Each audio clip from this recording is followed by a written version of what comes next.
Number 6 of the McDonald's 5 on your sideline. I'm Andy Baskin. We're joined, as always, by Andre Knott. And this guy right here, who are you?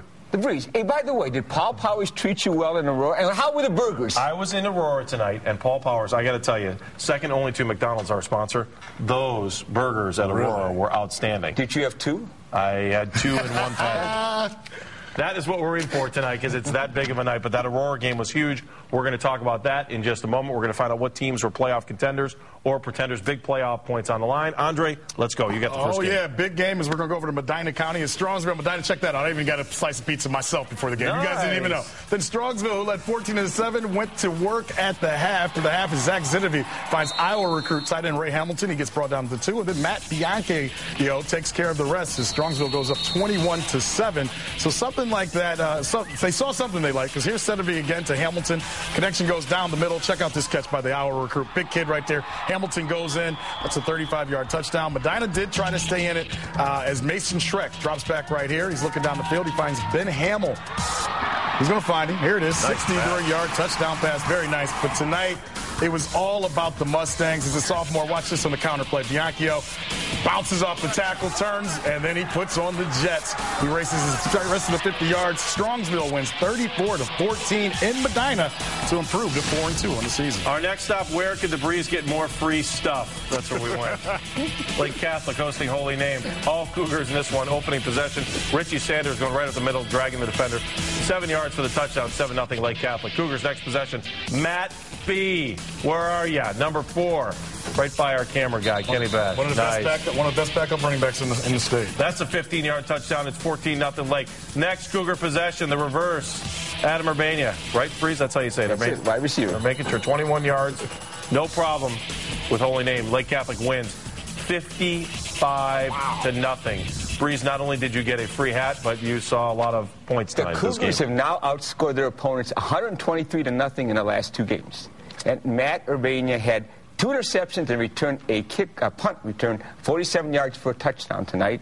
Richie Sanders had 166 yards rushing and has 1,100 yards for the season and 16 touchdowns. You are like the preacher out there. That's right. Very quickly, I know you didn't go to this game. How big was it for you to see Strongsville beat up on the... I picked Strong, so I like Rush Jake, so that that keeps him in the hunt for maybe some computer points, knocks Medina down a little bit. Maybe they won't host the game now. It's all about what you're thinking about.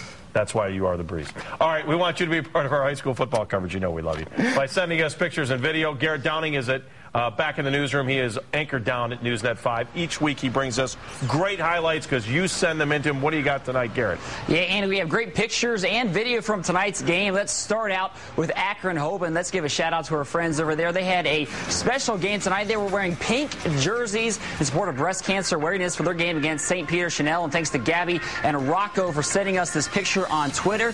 By the way, Hope goes on to win this one 45-6. Now let's check out Lakewood hosting Twinsburg. Thanks to Chris Cantor for sending in this video. The Tigers, they went up early with a swing pass to John Barton, and that goes for 50 yards. He beats everyone to the house and puts Twinsburg up 7-0. That really set the pace for the game. But Lakewood, they would get on the board late. Check out this circus grab by Landis Hillis. There it is. That's one of the best plays you're going to see all season.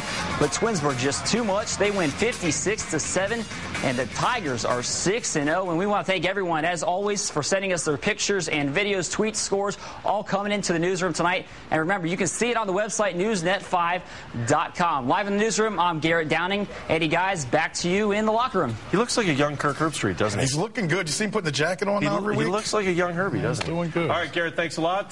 Send him the emails. You know where to do it, newsnet5.com. The ladies like that, don't they? All right, let's talk about the place where we talk about those burgers tonight. They were outstanding at Aurora. Next stop for the Greenmen, hosting West Geauga. 14-7 West Geauga. How about a 4-yard touchdown run from Anthony Opet? It's 14-0. Then Aurora's defense takes over, and I mean their defense was unreal. Joey Samba, then Zach Cole. 9 yards of total offense, minus 9 yards for West G. Keep playing this one. A 26-yard field goal. That was in the second half, I should say. Kevin Rahil. 17-14, that would be the final, and I'll tell you, the Greenman defense, again, outstanding. I can't say enough about it. Both these teams now are 5-1, and I mean, they really dominated the game in the second half, and that was the difference in the contest. We're not done with Week 6 of the McDonald's 5 on your sideline. We'll take a brief time out. We'll be back right after the break.